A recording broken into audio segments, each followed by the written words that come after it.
Hello guys, আসসালামু আলাইকুম। আপনাদের সামনে একটা ভিডিও নিয়ে আসলাম। আমার আহ, নানু শাশুড়ি একটা মানত করেছিল যে সে 500 টাকা মক্কায় দিবে। সো 500 টাকা তো আর মক্কায় দেওয়া যায় না, সেজন্য আমরা কিছু খেজুর কিনে সবাইকে দিয়েছি। তা কেমন হয়েছে আমার এই উদ্যোগটা আপনারা সবাই বলবেন প্লিজ। আর দয়া করে সবাই সাবস্ক্রাইব করে দিবেন প্লিজ, শেয়ার করে দিবেন, বেশি বেশি শেয়ার করে দিবেন, যেন আমার দেখা দেখি আরও কিছু মানুষ এরকম মানুষকে সাহায্য করতে পারে।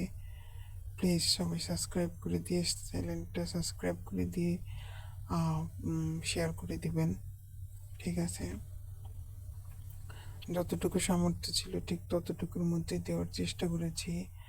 আর যদি আরও দিতে পারতাম, ইনশাআল্লাহ আল্লাহ যদি কোনোদিন তৌফিক দান করে তাহলে ইনশাআল্লাহ সবাইকে দিব ইনশাআল্লাহ। আপনাদের জন্য পাঠিয়ে দেব।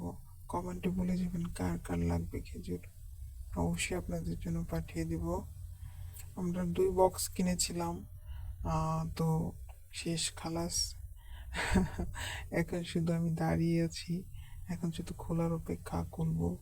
প্রথম পর্ব এটাই দেওয়া উচিত ছিল, তবে দিলাম না, পরে দিলাম। এইটাই হচ্ছে মজা। ওকে, আল্লাহ হাফেজ।